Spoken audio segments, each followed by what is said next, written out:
नमस्कार दोस्तों, स्वागत है आपका बिहारी रिपोर्टर में।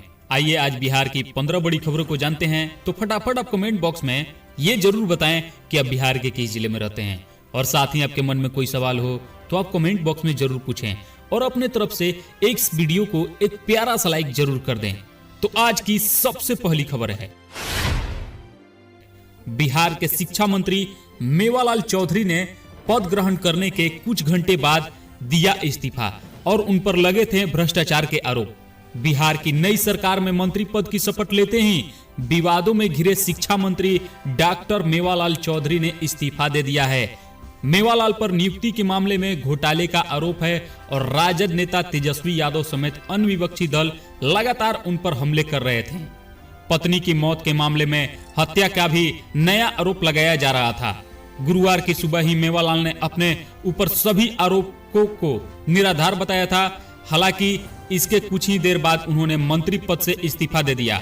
मेवालाल ने अपने ऊपर लगे आरोपों को पूरी तरह निराधार बताया। कहा कि मेरे ऊपर कोई चार्जशीट नहीं है। उन्होंने कहा कि पत्नी की मौत के लिए मुझे जिम्मेदार बताने वाले पर मानहानि का मुकदमा करेंगे। जिस आईपीएस अधिकारी ने यह आरोप लगाए हैं उनके ऊपर 50 करोड़ रुपए का मानहानि का केस कर रहा हूं। मेरे खिलाफ कोई तथ्य नहीं है। बता दें कि नेता प्रतिपक्ष तेजस्वी यादव लगातार मेवालाल पर लगे भ्रष्टाचार के आरोप को उठा रहे हैं और आज भी उन्होंने इस मामले पर ट्वीट कर हमला बोला। उन्होंने कहा कि ट्वीट में लिखा, मुख्यमंत्री नीतीश कुमार द्वारा हत्या और भ्रष्टाचार के अनेक मामलों में आईपीसी की 409, 420, 467, 468, 471 और 120 बी धारा के तहत आरोपी मेवालाल चौधरी को शिक्षा मंत्री बनाने से बिहार वासियों को क्या शिक्षा मिलती है?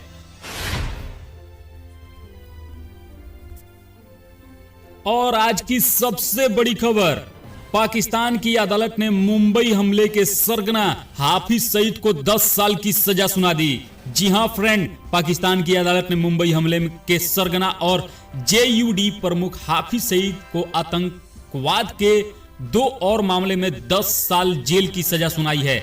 दोनों मामले आतंकवाद के लिए पैसे जुटाने से जुड़े हैं। यह पहली बार नहीं है जब पाकिस्तानी कोर्ट ने जमात उद दावा के प्रमुख आतंकी हाफिज सईद को आतंकवाद से जुड़े किसी मामले में सजा सुनाई हो। इससे पहले फरवरी महीने में पाकिस्तानी कोर्ट सैयद को 11 साल की सजा सुना चुका है। हाफिज सईद को यूनाइटेड नेशन ने आतंकवादी घोषित कर रखा है और उस पर $1 करोड़ अमेरिकी डॉलर का इनाम भी घोषित है। हाफिज सईद को इस साल 17 जुलाई को गिरफ्तार किया गया था और उसे लाहौर की कोट तल खपत जेल में कड़ी सुरक्षा के बीच रखा गया था।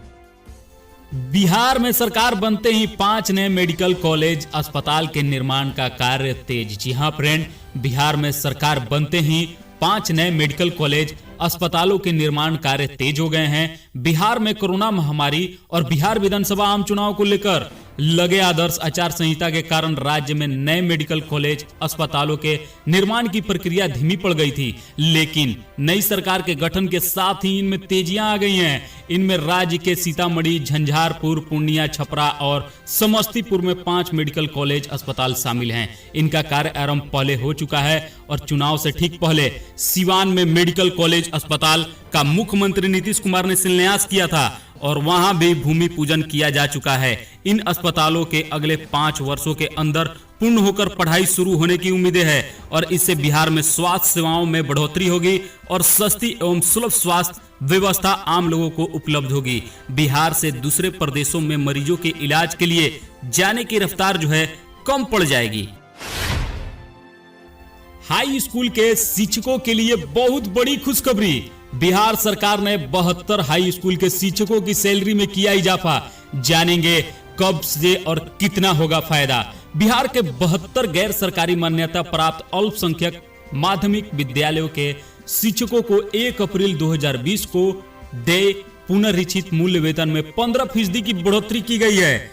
साथ ही इस कोटि के स्कूलों में कार्यरत शिक्षकों को 1 अक्टूबर 2020 से प्रभाव से ही ईपीएफ स्कीम से आच्छादित किया जाएगा।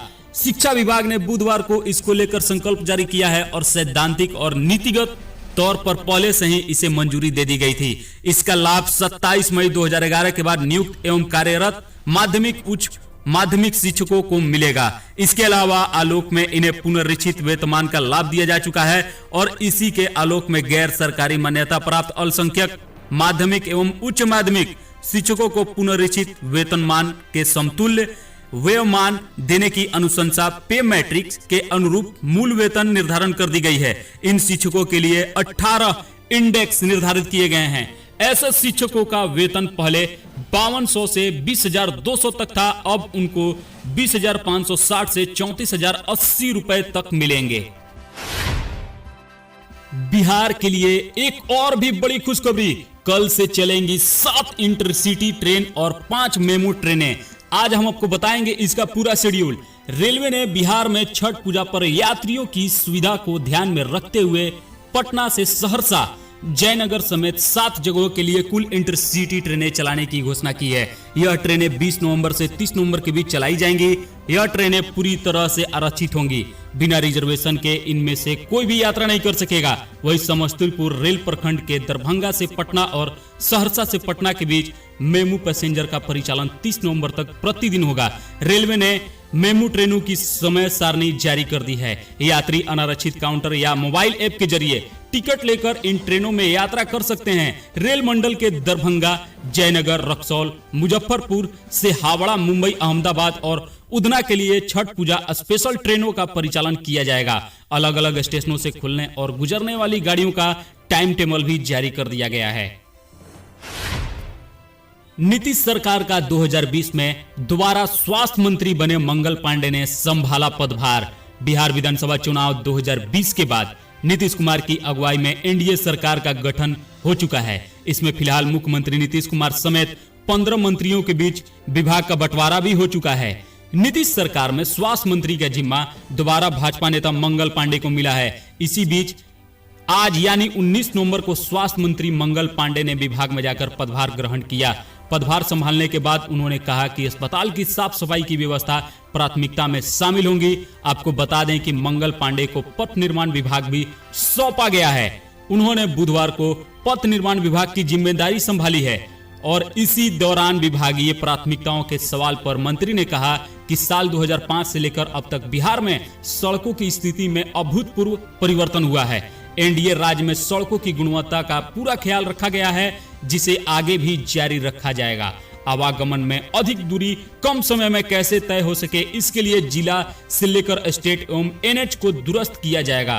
पुल पुलिया बने और कुछ पर काम जारी है। सभी योजनाओं को तय समय में पूरा किया जाए। बाढ़ से क्षतिग्रस्त सड़कों की दशा सुधारने के लिए काम हो रहा है और इन सड़कों पर यातायात पहले से ही बहाल हो चुका है। गुणवत्ता के लिहाज से सड़कों को और कैसे बेहतर बनाया जाए, इस पर काम होगा। जीतन राम मांझी 17वीं बार विधानसभा के पहले सत्र के लिए बने प्रोटेम स्पीकर। राज्य भवन में ली शपथ। बिहार के पूर्व मुख्यमंत्री और हम अध्यक्ष जीतन राम मांझी प्रोटेम स्पीकर के रूप में आज यानी गुरुवार को शपथ ली। राज्यपाल फागू चौहान ने राजभवन में मांझी को शपथ दिलाई। विधानसभा अध्यक्ष का चुनाव होने तक मांझी प्रोटेम स्पीकर के रूप में सदन का संचालन करेंगे। उन्हें 17वें विधानसभा के पहले सत्र के लिए यह जिम्मेदारी दी गई है। प्रोटेम स्पीकर के रूप में मांझी नवनिर्वाचित विधायकों को विधानसभा में शपथ दिलाएंगे। इधर बिहार विधानसभा चुनाव 2020 के बाद नीतीश की अगुवाई में एनडीए सरकार में नीतीश सरकार के स्वास्थ्य मंत्री का जिम्मा दोबारा भाजपा नेता मंगल पांडे को मिला है। उन्होंने आज यानी 19 नवंबर को स्वास्थ्य विभाग का जिम्मा संभाला। पदभार संभालने के बाद उन्होंने कहा कि अस्पतालों की साफ सफाई की व्यवस्था प्राथमिकता में शामिल होगी। आपको बता दें कि मंगल पांडे को पथ निर्माण विभाग भी सौंपा गया है। उन्होंने बुधवार को पथ निर्माण विभाग की जिम्मेदारी संभाली थी। आपको ये भी बता दें कि विधानसभा चुनाव 2020 में बहुमत मिलने के बाद नीतीश कुमार की अगुवाई में सरकार बन चुकी है और इसमें नीतीश कुमार समेत 15 मंत्रियों के बीच विभागों का बंटवारा भी हो चुका है। बिहार में कोरोना के 734 नए मरीज मिले। 7 संक्रमितों का इलाज के दौरान मौत हो गया। बिहार में 734 नए कोरोना संक्रमितों की बुधवार को पहचान की गई और 7 संक्रमितों की इलाज के दौरान मौत हो गया। इसके साथ ही राज्य में कोरोना संक्रमितों की संख्या बढ़कर 2,28,680 और मृतकों की संख्या बढ़कर 1,201 पहुंच गया। राज्य में वर्तमान में कोरोना के 5,667 एक्टिव मरीज हैं जिनका इलाज किया जा रहा है। राज्य में सर्वाधिक 285 नए कोरोना संक्रमितों की पहचान पटना में की गई। वहीं अन्य जिला में 50 से भी कम संक्रमितों की पहचान की गई। राज्य में कोरोना संक्रमितों का रिकवरी रेट 97% हो गया है और राज्य में पिछले 24 घंटे में 601 मरीज इलाज के दौरान स्वस्थ हो गए और राज्य में अब तक 2,21,811 कोरोना संक्रमित मरीज इलाज के बाद भी स्वस्थ हो चुके हैं। राज्य में पिछले 24 घंटे में 1,28,000 सैंपल कोरोना की जांच की गई है। वहीं बिहार राज्य में अब तक कुल 1,32,32,051 कोरोना सैंपलों की जांच की जा चुकी है। केजरीवाल बोले, मास्क नहीं लगाने पर 2,000 रुपए का चालान, नॉन इमरजेंसी ऑपरेशन रोके अस्पताल। दिल्ली में बेकाबू होते कोरोना को काबू करने और लोगों को इस महामारी से बचाने में मास्क के महत्व को समझने के लिए सख्ती दिलानी शुरू कर दी गई है। मुख्यमंत्री अरविंद केजरीवाल ने गुरुवार को दिल्ली में कोरोना की स्थिति पर चर्चा के लिए बुलाई गई सर्वदलीय बैठक के बाद कहा कि अब सार्वजनिक स्थान पर बिना मास्क पहने जाने पर 500 रुपए के स्थान पर 2,000 रुपए का जुर्माना लगाया जाएगा। उन्होंने कहा कि कुछ लोग सख्ती दिखाने के बाद भी नहीं मानते हैं। केजरीवाल ने कहा कि आज दिल्ली में काफी तादाद में लोग मास्क पहन रहे हैं, लेकिन अब भी कुछ लोग इसे नजरअंदाज कर रहे हैं। उन्होंने कहा कि कई बार जब कहने के बाद बातें नहीं बनती तो उन्हें थोड़ा टाइट करना पड़ता है। इसके तहत अब तक 500 रुपए के बजाय 2,000 रुपए का फाइन लगेगा। सीएम ने सभी सामाजिक एवं धार्मिक संस्थाओं और राजनीतिक दलों से अपील करते हुए कहा कि वो अपने कार्यकर्ता को सड़क पर उतारे और बिना मास्क पहनकर बाहर निकलने वाले लोगों को मास्क पहनने के लिए जागरूक करे और उन्होंने सभी से लोगों को मास्क बांटने की अपील की है। यूट्यूबर पर केस, अक्षय ने 500 करोड़ रुपए की मनमानी का दावा ठोका। यूट्यूबर पर एक्टर रिया को कनाडा भगाने में मदद का आरोप लगाया गया है। अक्षय कुमार ने एक यूट्यूबर पर 500 करोड़ रुपए का मानहानि के केस किया है। राशिद सिद्दीकी नाम से इस यूट्यूबर पर आरोप है कि इसने सुशांत सिंह राजपूत की मौत से जुड़े फर्जीवाड़े वीडियो पोस्ट किए थे। अक्षय पर रिया चक्रवर्ती को कनाडा भगाने में मदद का आरोप लगाया गया था। साथ ही दावा किया गया था कि सुशांत केस में अक्षय महाराष्ट्र के मुख्यमंत्री उद्धव ठाकरे और उनके बेटे आदित्य से गुपचुप बातें कर रहे हैं। मिड डे की रिपोर्ट के मुताबिक सिद्दीकी ने दावा किया था कि अक्षय कुमार सुशांत सिंह राजपूत को MS Dhoni the untold story मिलने के बाद से खुश नहीं थे। इस रिपोर्ट में यह भी दावा किया गया कि सुशांत सिंह राजपूत की मौत से जुड़ा कंटेंट चलाकर इस यूट्यूबर ने महज 4 महीने में 15 लाख रुपए की कमाई की। 25 साल का यह युवा बिहार का रहने वाला है और सिविल इंजीनियर है। यह यूट्यूब पर FF न्यूज चैनल से चलता है। क्या सलमान खान आइसोलेशन में हैं? ड्राइवर समेत 3 लोगों को कोरोना होने का दावा किया जा रहा है, लेकिन बॉडीगार्ड शेरा बोले सलमान का कोई स्टाफ संक्रमित नहीं। सलमान खान के बॉडीगार्ड शेरा ने उनके आइसोलेशन में होने की खबरों को खंडन किया है। बातचीत में शेरा ने कहा, भाई तो फिल्म सिटी में बिग बॉस 14 यानी कि 14 शूट कर रहे हैं। वे आइसोलेशन में नहीं है। बहुत जल्द वो फिल्म सिटी में ही आयुष शर्मा के फिल्म की शूटिंग भी शुरू करेंगे। भाई का ड्राइवर अशोक बिल्कुल फिट है और फाइन है। किसी ड्राइवर को कुछ नहीं हुआ है। शेरा आगे कहते हैं कि कोरोना की खबर पता ना कैसे फैल रही है। मुमकिन है कि किसी और टीम के किसी ड्राइवर वगैरह को कोरोना हुआ हो। अगर उसे हुआ भी होगा तो उसका संपर्क सलमान भाई से नहीं हुआ, लिहाजा सलमान भाई या उनकी कोर टीम से कोई आइसोलेट नहीं हुआ है। सीबीआई का दायरा तय। सुप्रीम कोर्ट ने कहा किसी भी प्रदेश में सीबीआई जांच के लिए राज्य सरकार की इजाजत जरूरी होगा। सुप्रीम कोर्ट ने कहा कि सीबीआई राज्य सरकार की इजाजत के बगैर किसी भी प्रदेश में जांच शुरू नहीं कर सकती। केंद्र सरकार भी संबंधित राज्य सरकार की इजाजत के बिना सीबीआई से जांच को मंजूरी नहीं दे सकती है। उत्तर प्रदेश में भ्रष्टाचार के आरोपी अधिकारियों की याचिका पर सुप्रीम कोर्ट ने यह फैसला सुनाया। राजस्थान, पश्चिम बंगाल, झारखंड, केरल, महाराष्ट्र, छत्तीसगढ़, पंजाब और मिजोरम हाल ही में राज्य में सीबीआई को जांच की इजाजत देने से इनकार कर दिए जा चुके हैं, यानी कि इनकार कर चुके हैं। इन राज्यों में गैर भाजपाई दलों की सरकार है। ऐसे में सुप्रीम कोर्ट का ताजा फैसला अहम हो जाता है। जम्मू एनकाउंटर में बड़ा खुलासा। आतंकी मसूद अजहर के भाई रऊफ लाला ने रची थी हमले की साजिश। खुफिया एजेंसियों के सूत्रों ने पुख्ता जानकारी दी कि जम्मू कश्मीर में गुरुवार सुबह हुए एनकाउंटर में मारे गए 4 आतंकी जैश के हैं और पाकिस्तानी हैं। वे डिस्ट्रिक्ट डेवलपमेंट काउंसिल यानी कि DDC के चुनाव के दौरान बड़े हमले करने के फिराक में थे। इनकी साजिश पाकिस्तान में घुसपैठ जैश सरगना मसूद अजहर के भाई रऊफ लाला ने रची थी। चारों ने मंगलवार बुधवार की रात भारत पाकिस्तान अंतर्राष्ट्रीय सीमा से घुसपैठ की थी और सूत्रों के अनुसार रऊफ कुछ दिनों से जम्मू के सांबा और हीरानगर सेक्टर के उस पार पाकिस्तान के शकरगढ़ इलाके में देखा गया था। वह इसी साल 31 जनवरी को ऐसे ही घुसपैठ कराने और मुठभेड़ के पीछे का मास्टरमाइंड था। तब भी सुरक्षा बलों ने आतंकियों को बन टोल प्लाजा के पास घेर कर मार गिराया था।